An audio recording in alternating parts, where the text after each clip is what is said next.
PCS in short में अभी की खबर है। क्या होती है नूजल भूमि? हालिया खबर नूजल भूमि के बारे में। नूजल भूमि का इतिहास। वक्फ भूमि क्या है? हालिया खबर।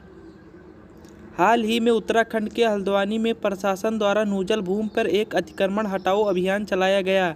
इसके चलते हुई एक हिंसक झड़प में 4 लोगों की मृत्यु हो गई और 60 से अधिक लोग घायल हो गए हैं। नूजल भूमि के बारे में।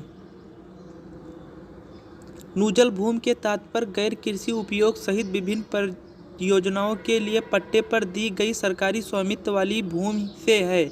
यह भूमि हिंदू उत्तराधिकार अधिनियम 1956 की धारा 29 के तहत राज्य सरकार को सौंप दी गई है, लेकिन यह आमतौर पर सीधे राज्य संपत्ति के रूप में प्रशासित नहीं की जाती है।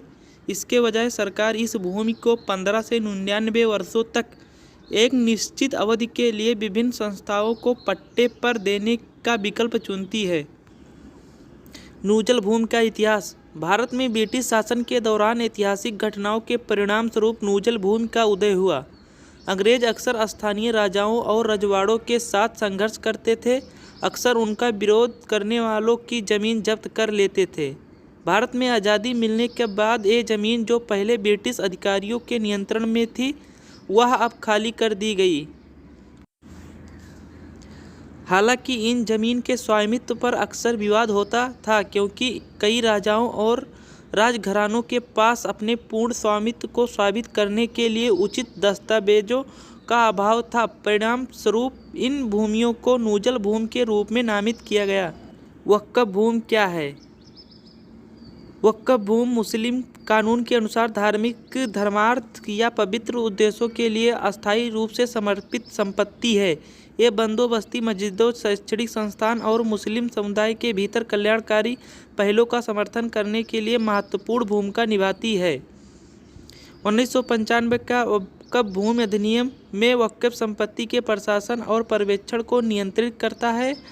केंद्रीय वक्फ परिषद और राज्य वक्फ बोर्ड जैसे निकायों की स्थापना करते हुए यह अधिनियम ट्रस्टियों की शक्ति और कर्तव्यों की रूपरेखा तैयार करता है और वक्फ न्यायाधिकारियों के माध्यम से विवादों को समाधान का प्रावधान करता है।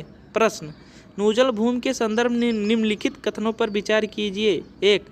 नूजल भूमि कृषि उपयोग के लिए पट्टे पर दी गई सरकारी स्वामित्व वाली भूमि होता है। 2. यह भूमि हिंदू उत्तराधिकार अधिनियम 1956 की धारा 29 के तहत राज्य के नियंत्रण में होती है। उपयुक्त में से कौन सा सही है या सही है? ऑप्शन ए केवल 1, ऑप्शन बी केवल 2, ऑप्शन सी 1 और 2, ऑप्शन डी ना तो 1 ना ही 2। इसका आंसर कमेंट बॉक्स में दे। जय हिंद।